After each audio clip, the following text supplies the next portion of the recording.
William, hopefully your favorite videographer from Two Hats Publishing. I welcome you to another Two Hats special of community events. Let's look in and see what's really happening.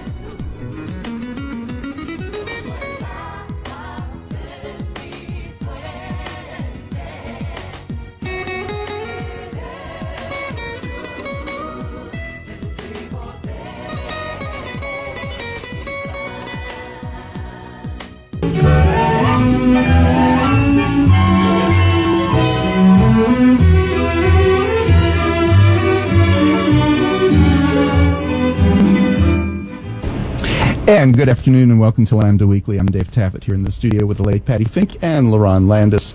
Our guests today are the mayor of New Hope, Texas, Jess Herbst, and the First Lady of New Hope, Texas, Debbie Herbst. Are you usually called that, Debbie? No. Oh, okay. Have you started your vegetable garden in the official mayor's residence? Oh, that's a good idea. Maybe we should do that. I think you need to.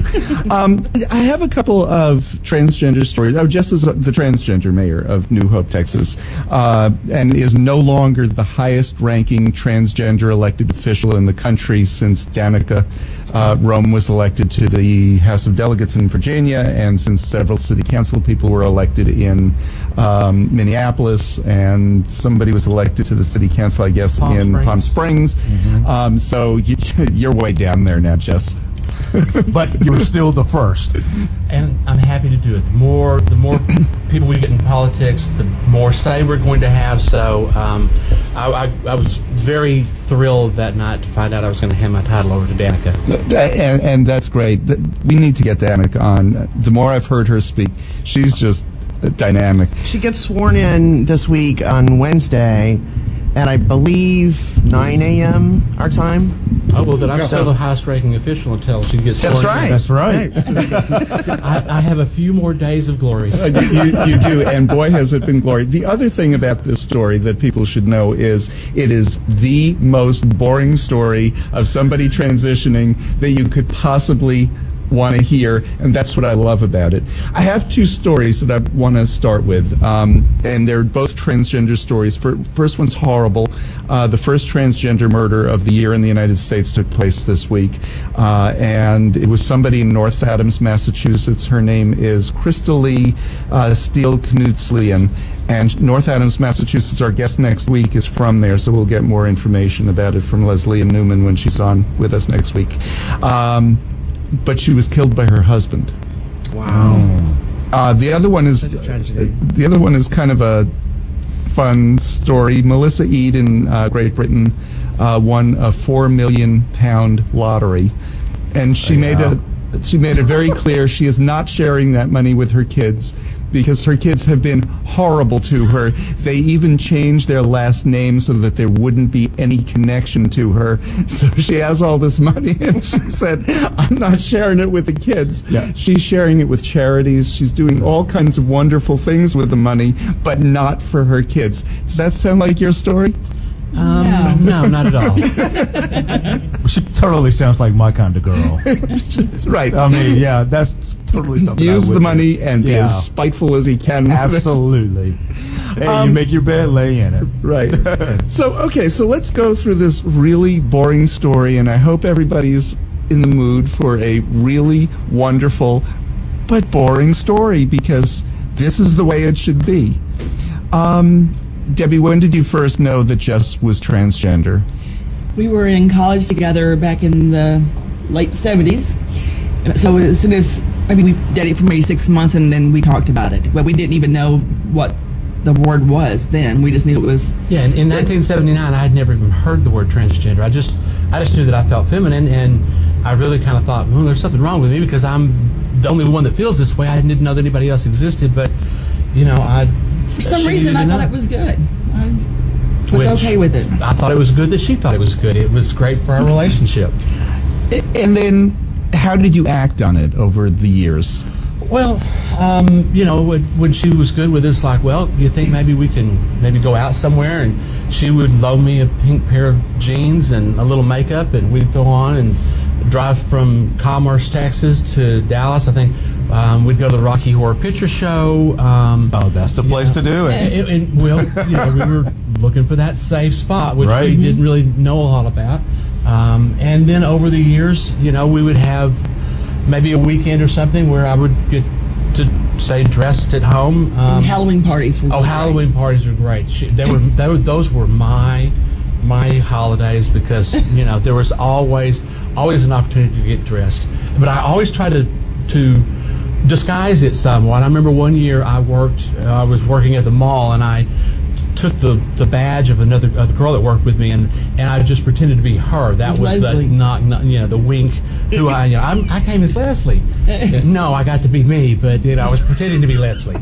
So Love that. You have to be creative about it. You had to be creative about it, and we felt like it was something that we couldn't let anybody else know. We didn't think that anybody would understand, so we kind of kept it between ourselves until we did tell one of her very best friend, and she came over one night, and she was very supportive. And again, I was thrilled to death. I thought, wow, here's at least two people in the world that will let me be me, and it was wonderful. So when you first told Debbie you weren't expecting that one day this would be in papers around the world. No. No, that didn't even hit the agenda. I never even considered that until after the fact. Once it was there, it was like, wow, how did this happen? So you have two kids. Two daughters, Alexandria and Lauren. They're how old? 28, almost 29. She'll be 29 next month for Alexandria, and Lauren turned 27 last July. And I'm sure they're thrilled that you just gave their ages out over the air. They're pretty probably good okay about with it. it. They're pretty good. You're in their They're not- 20s. Yeah, That's when you're 20 something, you don't care. Yeah, ask them again when they're in their 30s. That's when they'll get Okay, snarls for exactly. that. Or wait till they hit 50s like me, Yeah. Yeah. Right, or hit your extremely late 30s like me. Yes. So how did you reveal this to them? Did they know about it at all growing up, or? We didn't tell them about it, but apparently they did sense something. My discarded wigs ended up in their play box, and they kind of wondered where they came from. Growing up, when they were in their teenage years, I dressed them from kindergarten on, picked their clothes. I did their makeup for them, so they had a hint. But officially, to my knowledge, they didn't know until I told them about 10 years ago. And I've told my oldest daughter, Alexandria, first. I said, look, I need to tell you something. And I explained that I was transgender. And she just looked at me and said, well, that makes sense. It explains a lot. And, then next up was Lauren. I told her Lauren does not like change. She really doesn't. If I changed my hair before and I used to grow a beard, if I shaved it, she would cry. And she cried for about 5 minutes, and then she's like, oh, well, that's kind of cool. And it's been wonderful ever since. They've been my biggest supporters. To this day, if I introduce to someone they know that I don't, they're thrilled to say, this is Jess, she's my dad. They refuse to call me mom, but they call me she, her. They have no problem with that, but they're pretty firm on the dad. Well, that's what they always called you, though. It is what they always called me. And they kind of had a conference together. Debbie was calling me your other mother and mom and stuff for a while. And they had a little conference and decided they didn't like that. And so one time she said, your other mother, they kind of crossed their arms and said, no, she's our dad. She'll always be our dad. Okay. She's a woman, but she'll always be our dad. And I think that's cool. Yes, it is. Can you just kind of tell us how you went about getting in the position of being mayor and how you decided to reveal it? Okay. I'll try to make this short and painless. I've been on the city council since 2003. I got on the city council because this house we built was down a gravel road, and there's quite a few gravel roads. And I kept going to the city council meetings trying to figure out, when are you going to pave the road? When are you going to pave the road? Been giving a signal to slow down by my wife. She does that. So an opportunity came up. I got on the council. I quickly became the road commissioner. It took me about 6 years. I didn't have a big budget, but I got all the roads paved. At that point, I was kind of enjoying it. I became mayor pro tem, and everything was good. In 2016, I decided to run again for my seat. I was up for re-election. My seat as alderman, which also had the mayor pro tem. The current mayor was up for re-election, and we had a new guy who moved to town 6 months before, 27, big ideas, knew nothing about the town, was running against the previous mayor. The day for election filing closes, which this year is February 16th at 5 o'clock if you're going to run, he had a massive heart attack. And The mayor did. The mayor. He was in a coma. So we have this young guy that's been in town for 6 months, and we have the guy who's been mayor for 23 years. I don't know what's going to happen with the mayor, but I kind of campaigned for the mayor and said, look, I'm running the show right now, and as long as, I'll take care of things until Johnny gets better, and then Johnny will have his seat back. 3 days before the election, Johnny died. Wow. He was elected anyway. This has happened numerous times across the country. It does. Because it was too late to take him off the ballot. Right. Yes, it was too late when he had Couldn't a add heart anybody attack. else. Right. There is a hard date that says you have to file by this date to run for this office, and it was after that. And it happens all the time. So there's provisions, and so the first thing I did was look up in our town, which we're what's called a Class B town under Texas general law. In the provisions for our town, the city council appoints the mayor.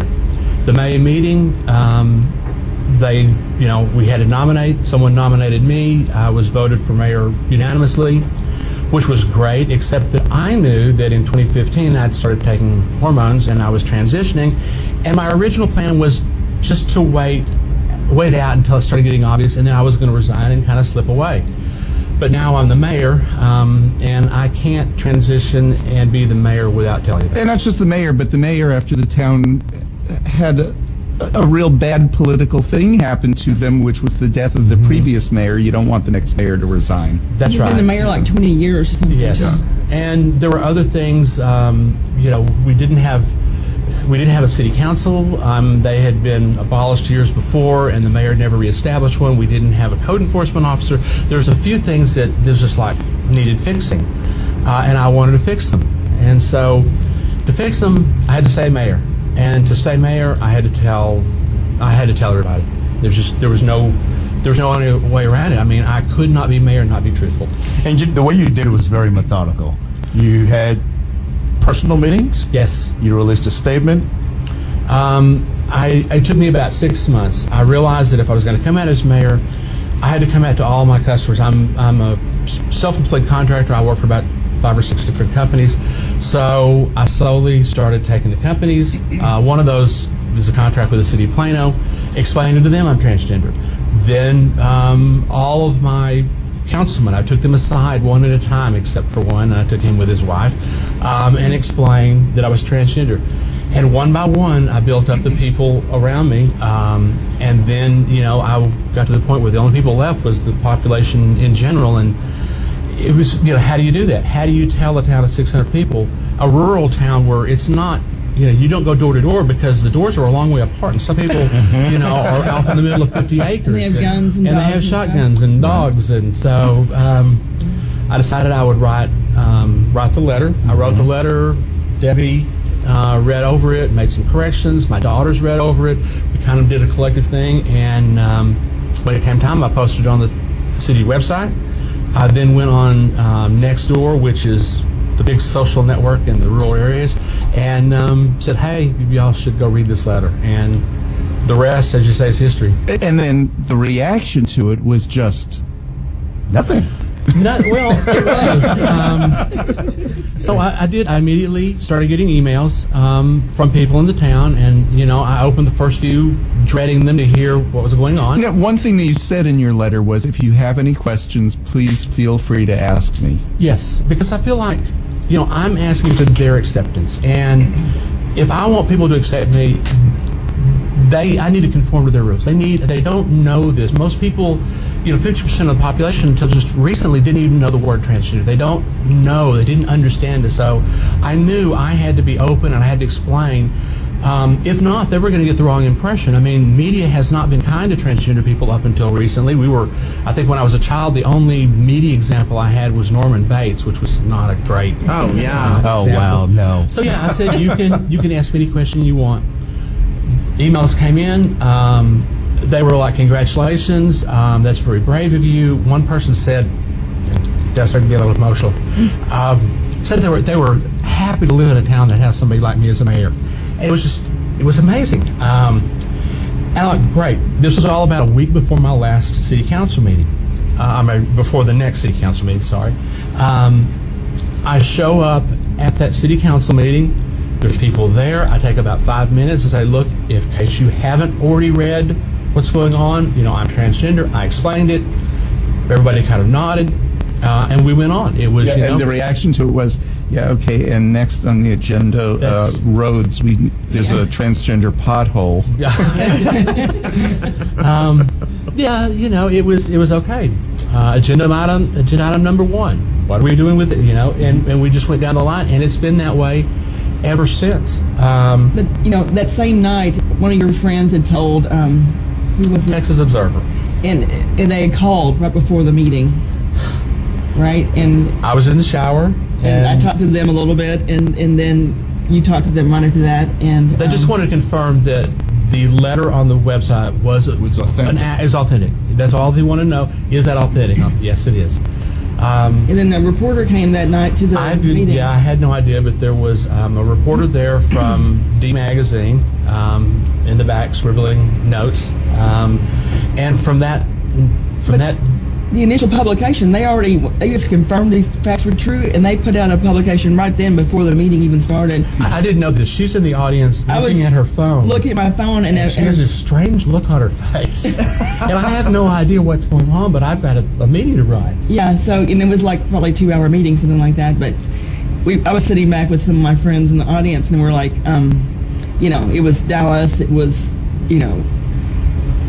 U.S. publications, and then when we went home that night and we couldn't sleep really, just too excited about everything, and it was international that same night. Mm-hmm. And we're going to talk about that in just a minute. We need to take a break. You're listening to Lambda Weekly on 89.3 KNON FM. We are talking to Debbie and Jess Herbst. Jess is the mayor of New Hope, Texas, the highest-ranking elected transgender official in the country until Danica Roem gets sworn in a day or two. But probably the first out elected official in the country, or have there been others?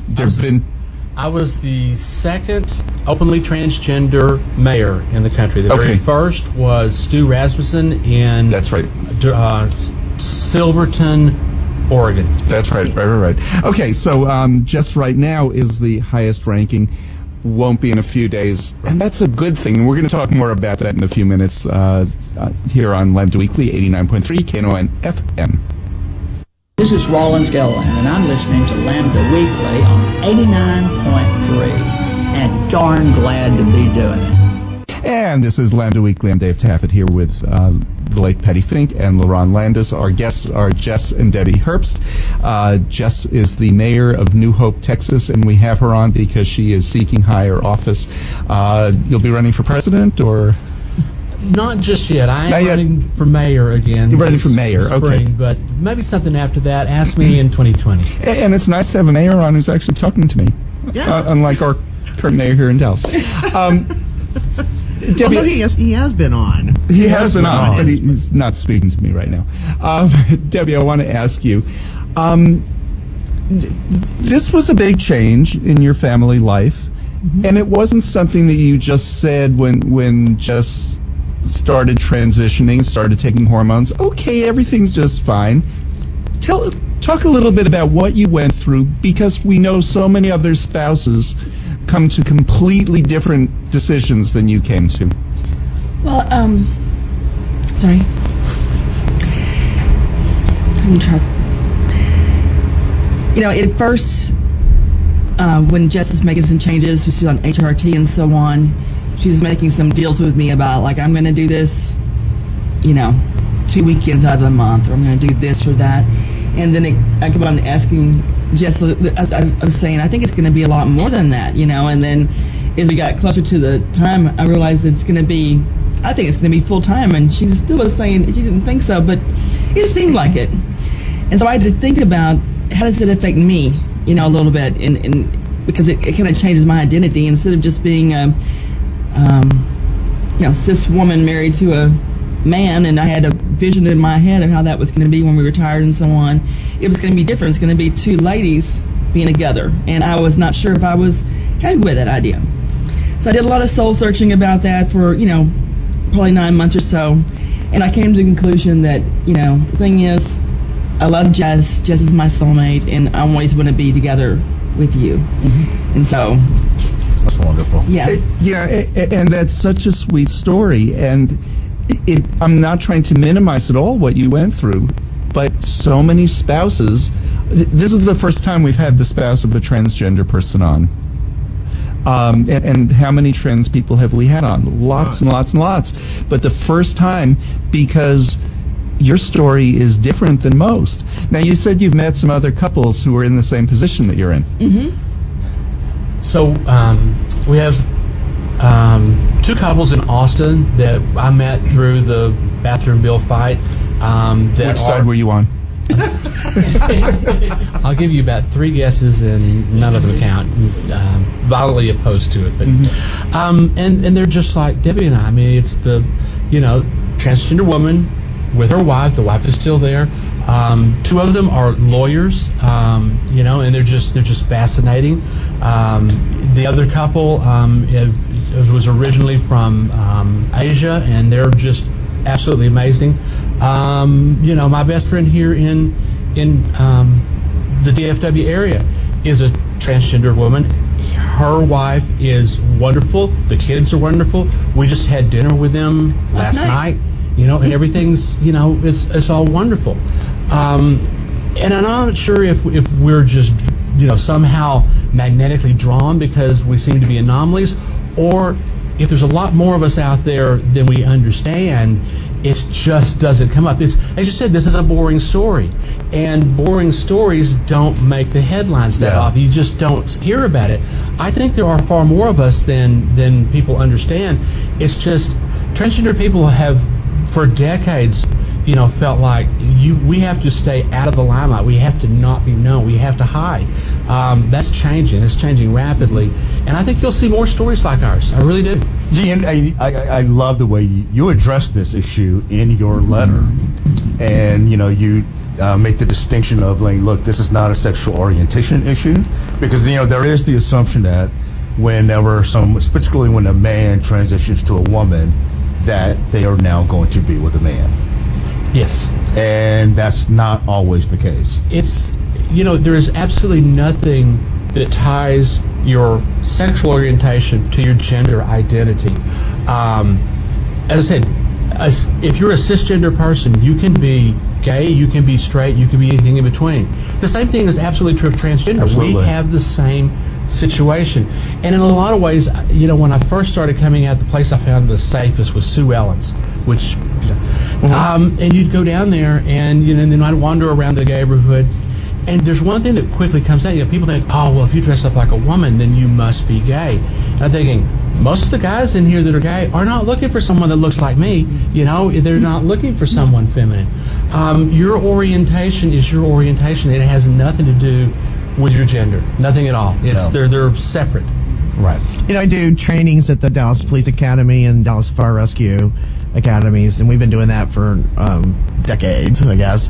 And we go over that very specifically, that sexual orientation is very, very different, completely separate from gender identity, and everybody has one.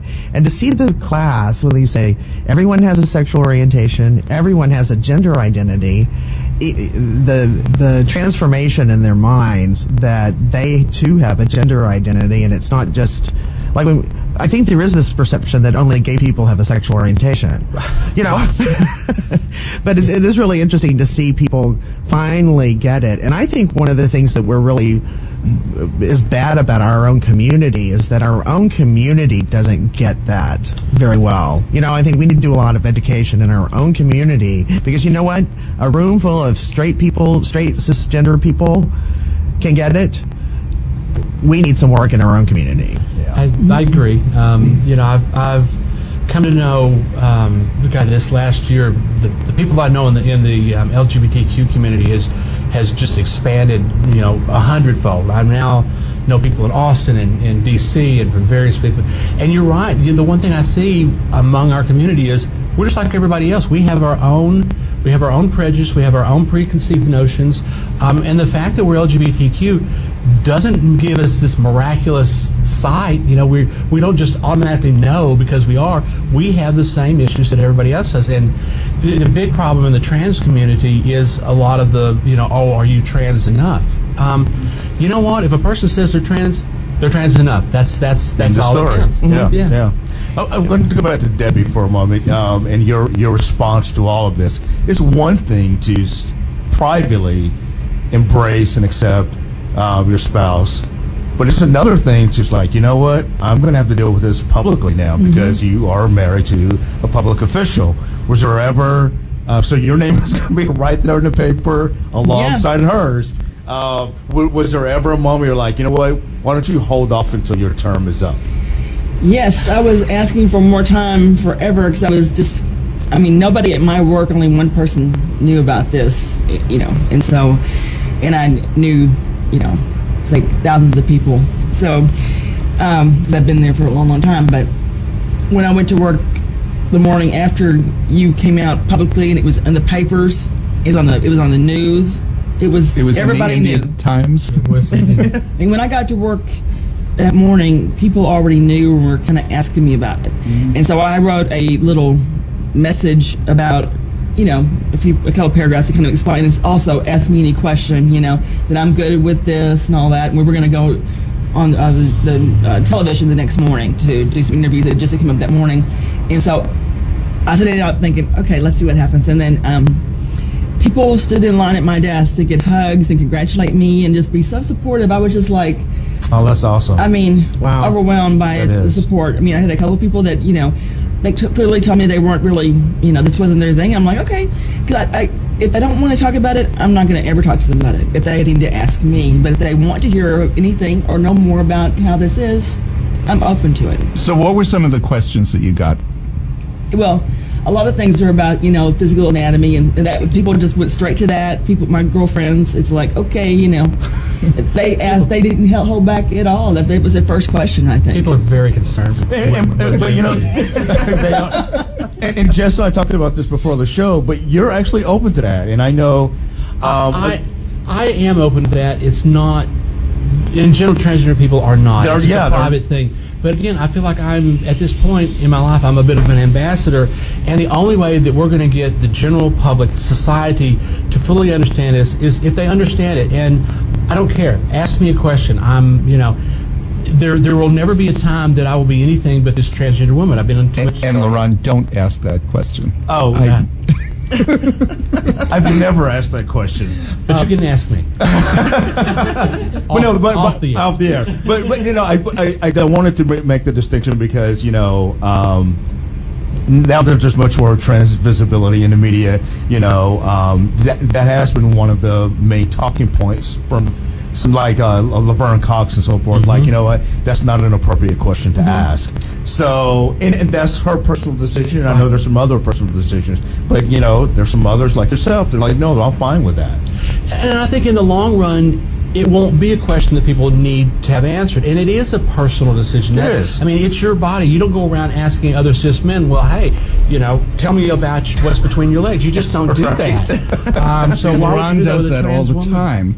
But there are some who would gladly tell you, I think. Oh, yeah, absolutely. But I think the goal is when transgender people can go about society and everybody treats them the way they get treated in my city council, which is just, okay, what's going on that's real? You're you, we're us, let's just go about our business.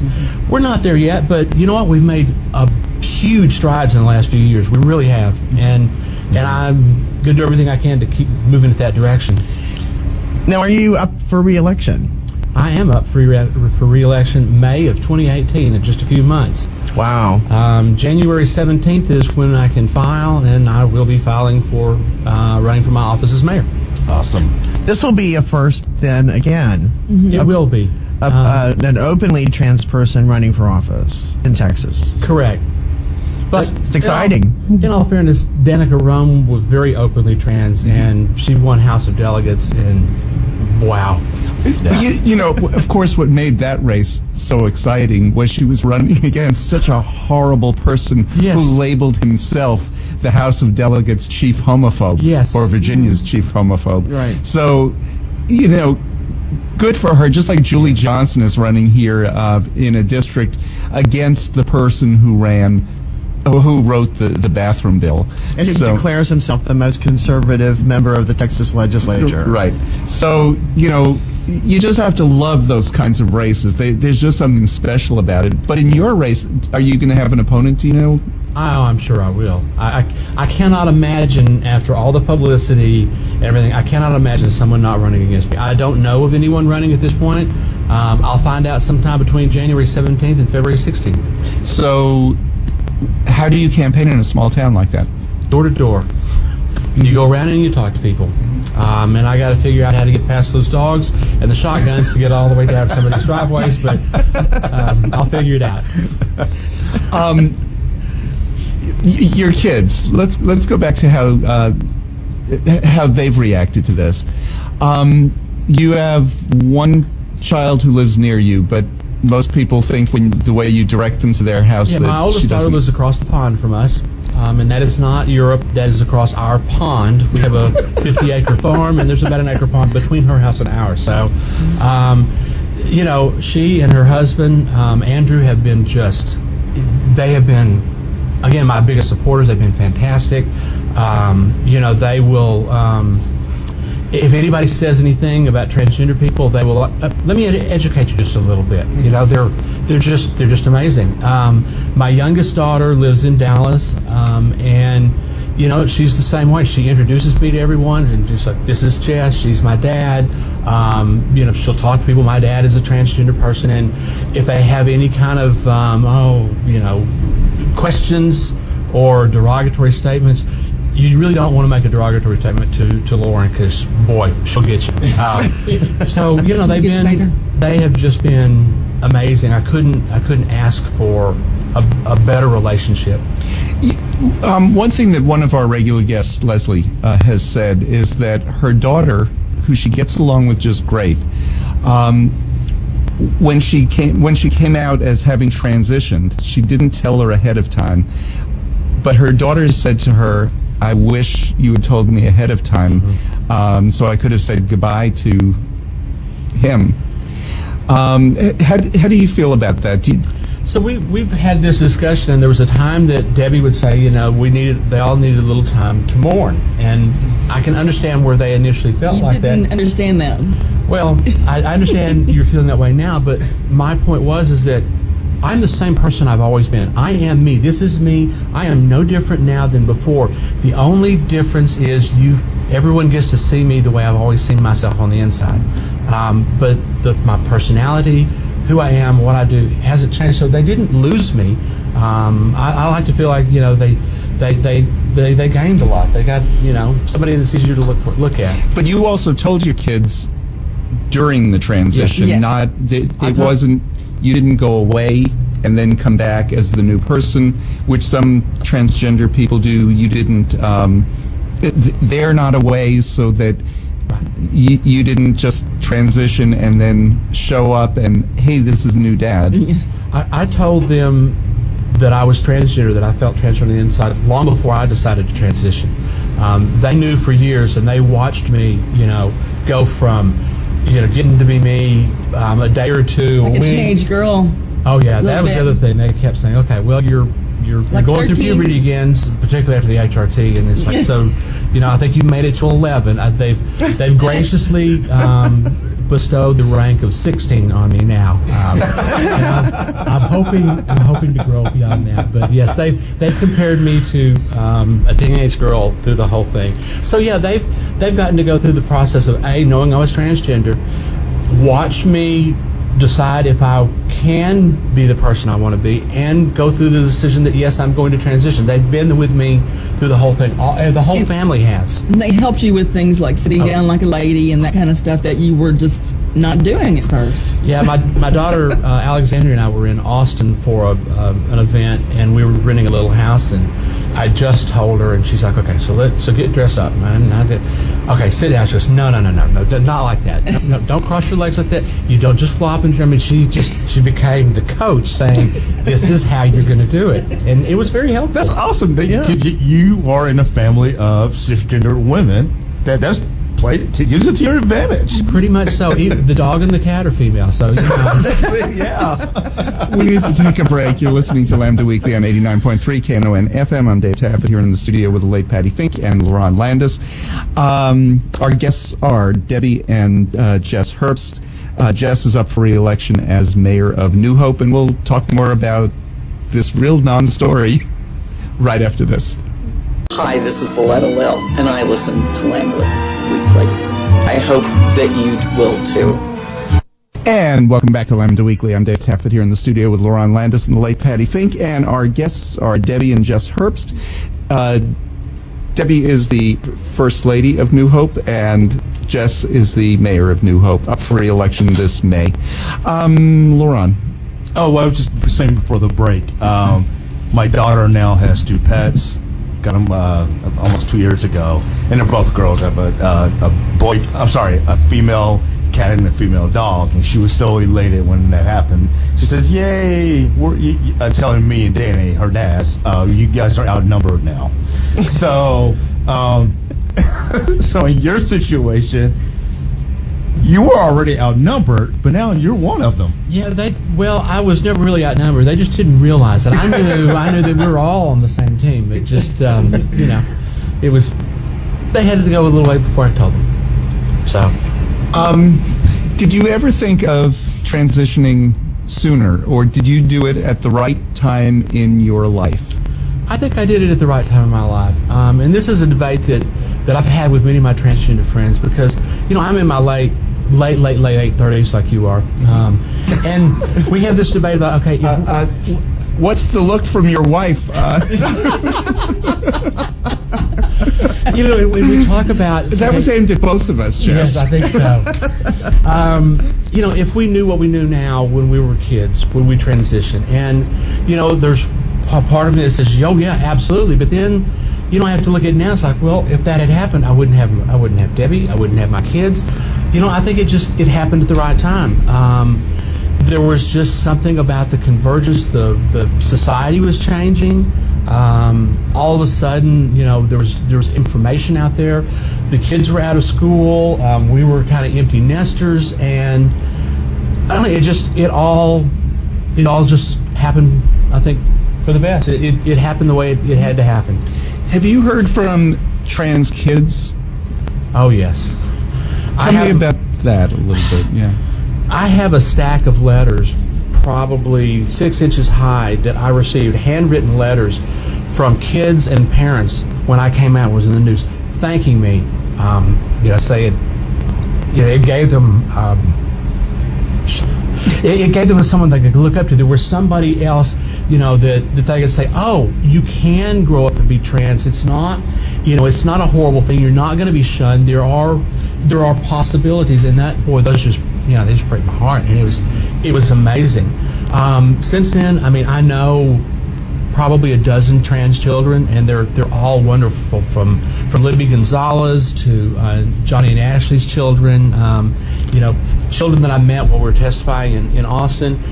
And I just think, wow, when I was a kid, 12 years old, my parents found out that I felt this way. And what I got was a trip to a psychiatrist who basically told them to man me up, and a lot of that involved exercising and beating if I didn't want to do it. Wow. So, and these kids, they've got the possibilities of their lives are so much brighter now because the world is beginning to understand it, because parents are going, oh, it is a possibility. It's not, there's nothing wrong with them. We need to nurture it, not try to beat it out of them.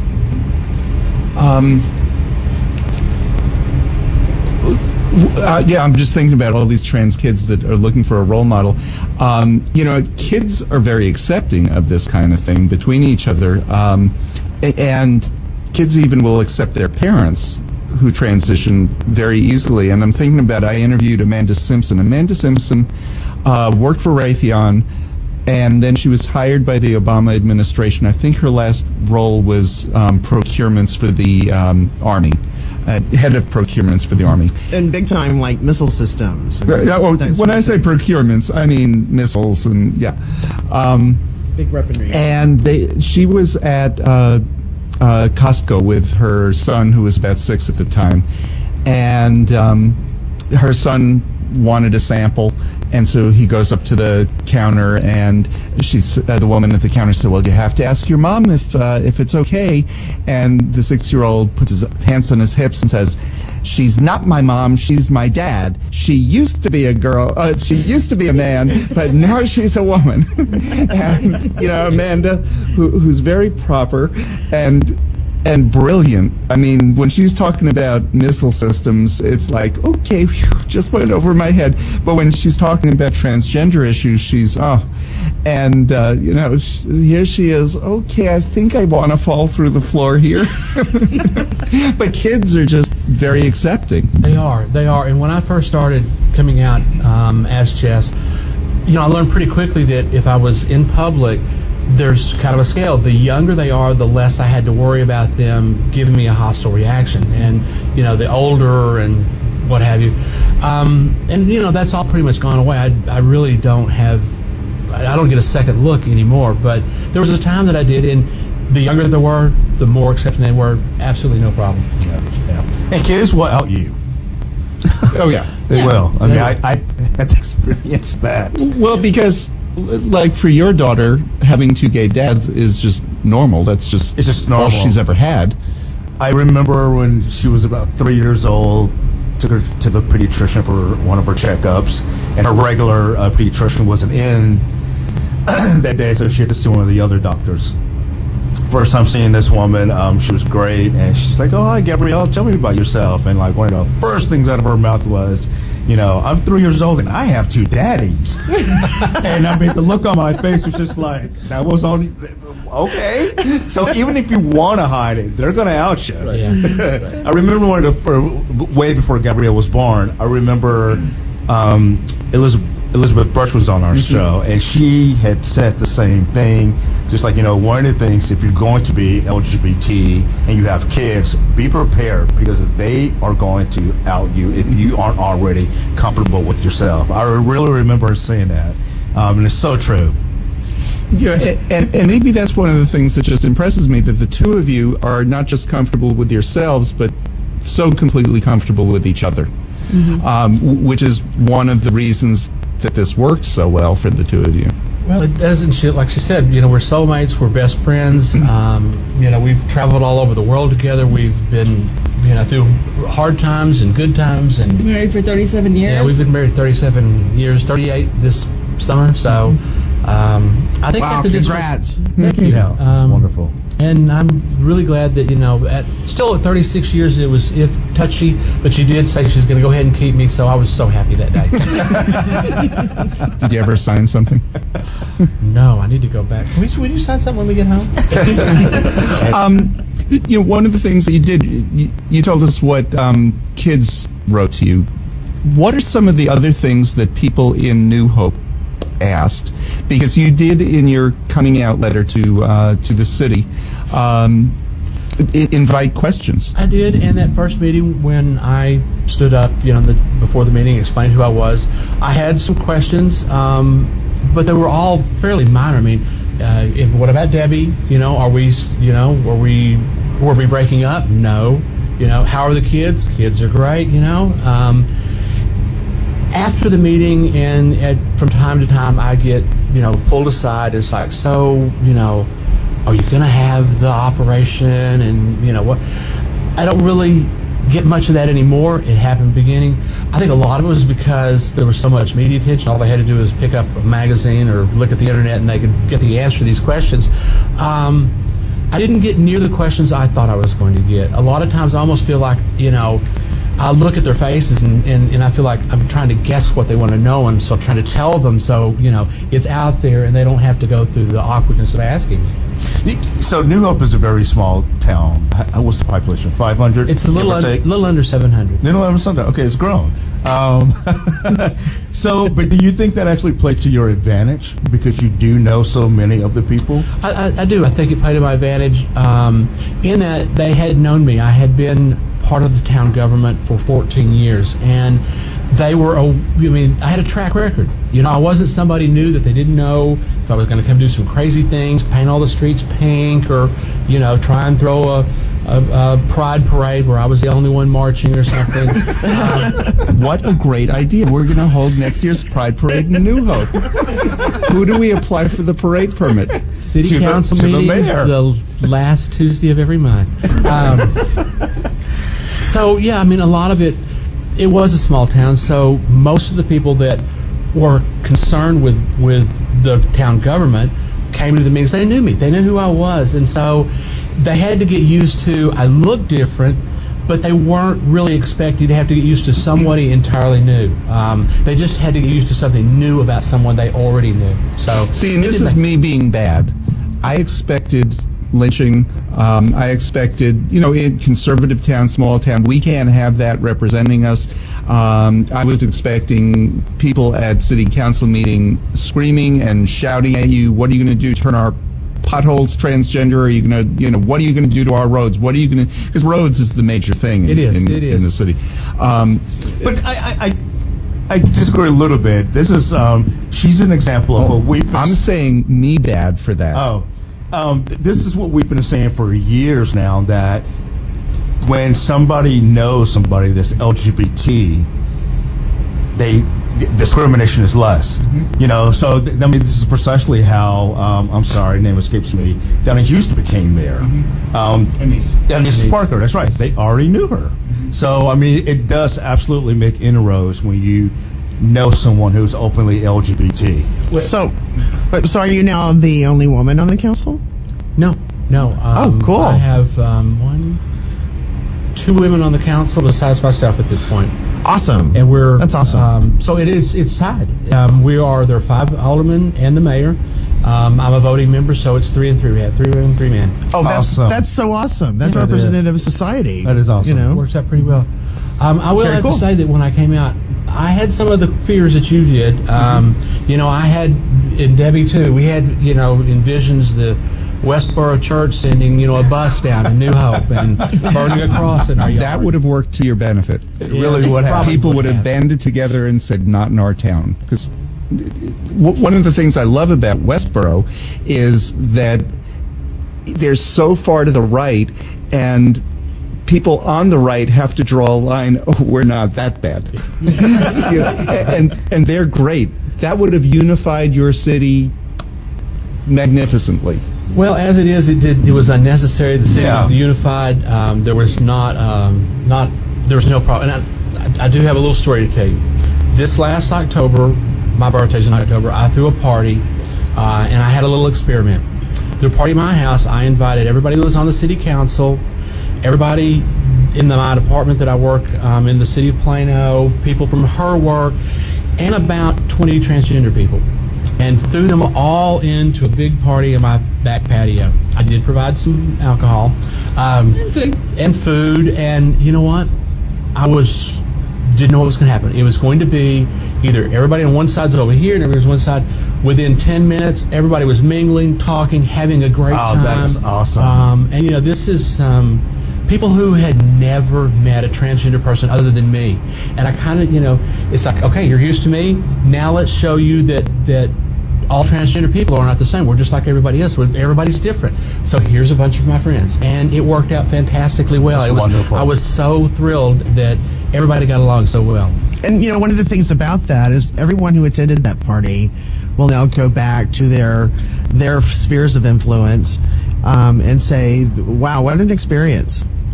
That was great, and when other people bring up maybe some nasty comment or something, then they have a personal experience to talk about that in a very different way. Yeah. They said, well, that's not the experience I had. So.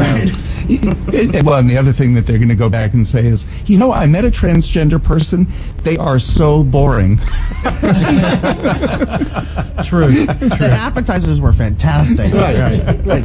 Cook like a gay man, but the appetizers just, but boring. And when I say that, I'm saying it in a nice way, because this is the way transitioning should be for absolutely.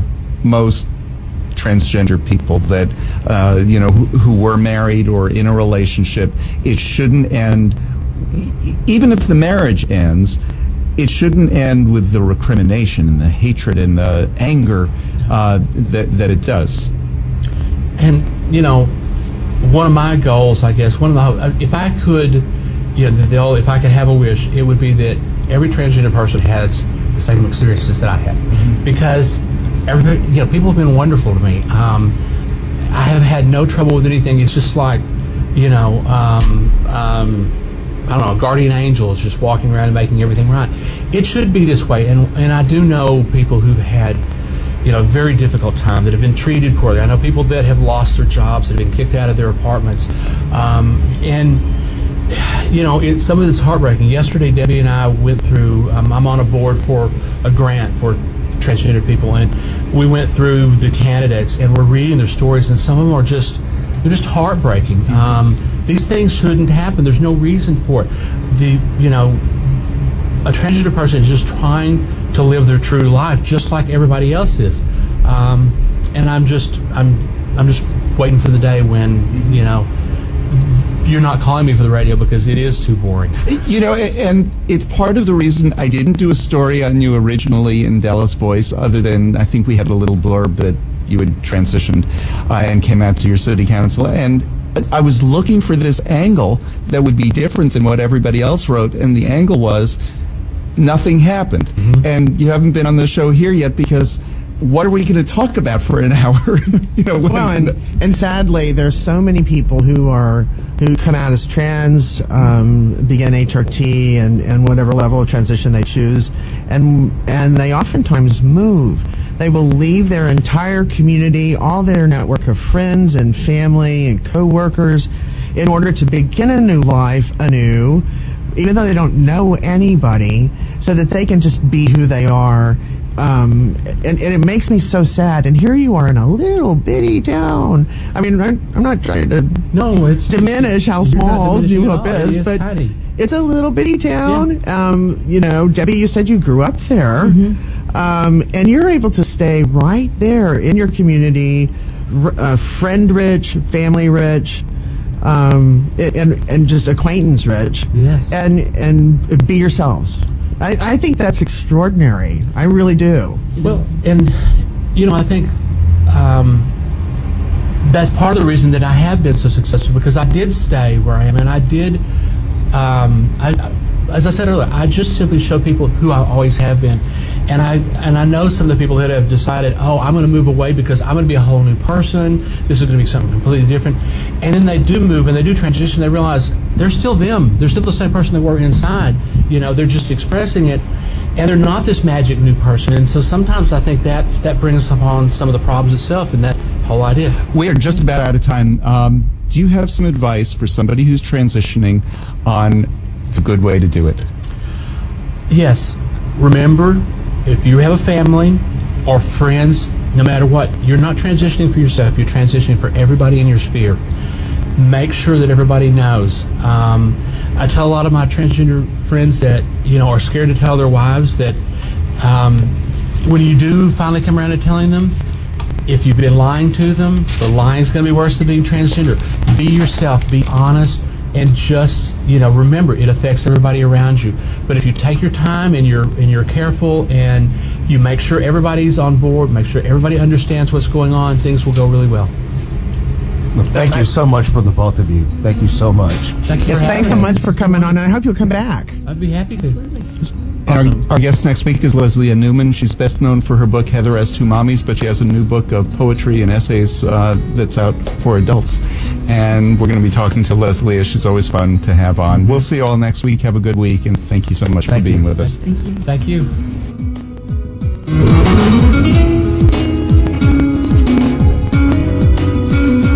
This is William, hopefully your favorite videographer from Two Hats Publishing. I hope you enjoyed this video. If you like it, please leave comments below, or like, follow, or subscribe to us and get notices of all our videos. We love it, even when you call.